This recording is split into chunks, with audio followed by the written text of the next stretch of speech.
with the head, be careful. Remember what I said? Check the brush on your hat, on your arm. It will hurt. So don't be too rough. You can still do your layers.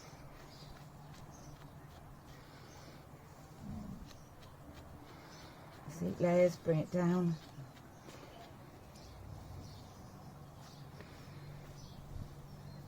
Always make sure you know where the eyes are, the nose, anything sensitive.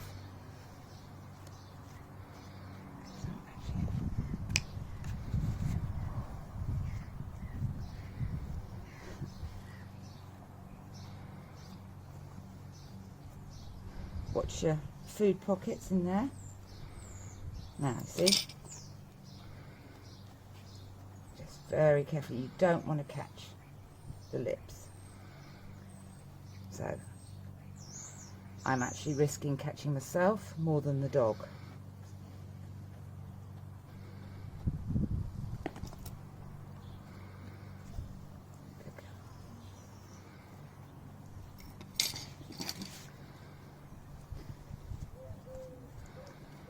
Same with the ears. You can flatten the ears with your hand.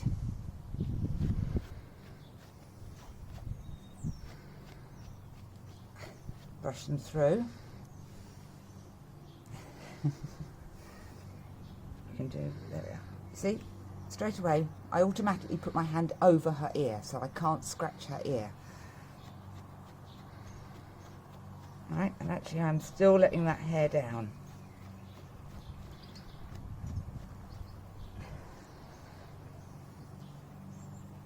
Martha.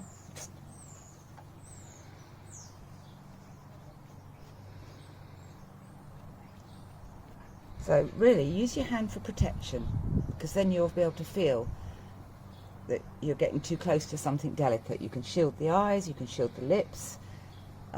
Stand up. Martha, stand. Inside legs, right? Make sure you always follow the dog and the shape, so you can pick the leg up. It's much harder if you're holding a leg to brush. I mean, I'm lucky because she's not too matted. So, just work with the dog, so you could perhaps do it that way. Head up.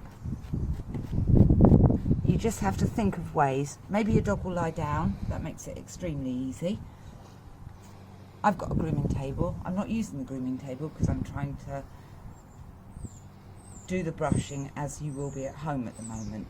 So you won't have all the equipment. And I've got a very easy subject.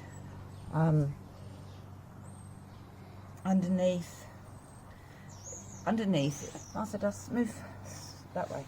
Underneath is exactly the same principle. You lift it up and you groom your layers and you get your comb. So really everywhere on the body, everywhere on the body, you're lifting up, brushing. Lift up, brush, then comb.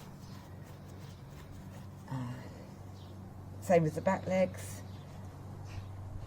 same with the tail.